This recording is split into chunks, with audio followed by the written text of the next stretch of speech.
दुनिया के तीनों कोनों में वॉर शुरू हो चुकी है।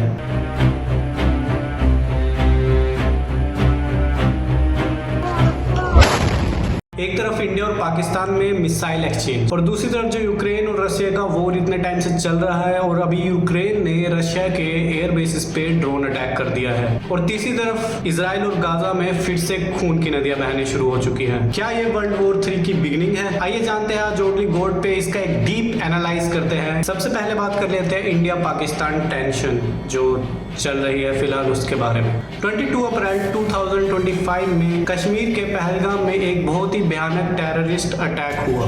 पूरी खाली थी, मेरा पति साइड में था, एक इंसान आया, उसने उसको गोली मार दी। यहाँ पे उसने बोला कि शायद मुस्लिम नहीं है, उसने उसको गोली मार दी। नहीं आप टेंशन मत लो। 25 इंडियन टूरिस्ट की जाने गई। उसके बाद ठीक 7 मई को इंडिया ने पाकिस्तान में ऑपरेशन सिंदूर को लॉन्च कर दिया, जिसमें इंडिया और पाकिस्तान में मिसाइल्स का एक्सचेंज हुआ।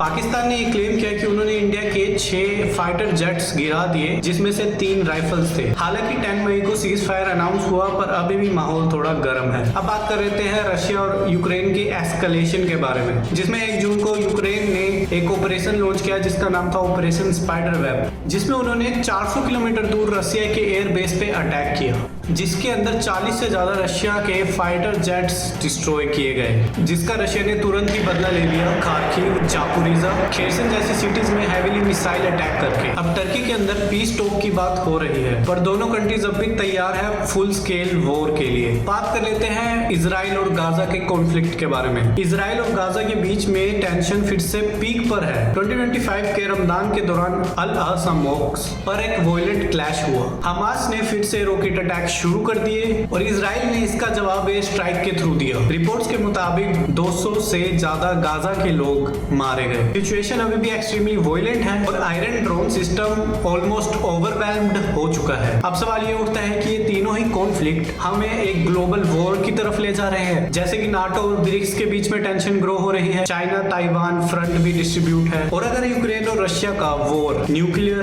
तक गया तो क्या दुनिया सच में वर्ल्ड वॉर 3 फेस करेगी? अगर हम हिस्ट्री को उठा के देखें तो ये वर्ल्ड वॉर छोटे छोटे कॉन्फ्लिक्ट से ही बड़ी बनती जाती है, लेकिन वॉर एक ऐसी चीज है जो दोनों कंट्रीज को या जो भी कंट्रीज उसमें इन्वॉल्व है सबको बर्बाद कर देती है। आपको क्या लगता है कि क्या हम वर्ल्ड वॉर 3 के मोड पर आ चुके हैं? आपको क्या लगता है? आप कमेंट करके मुझे कमेंट सेक्शन में बताएं। तो इस चैनल को सब्सक्राइब कर लो। धन्यवाद।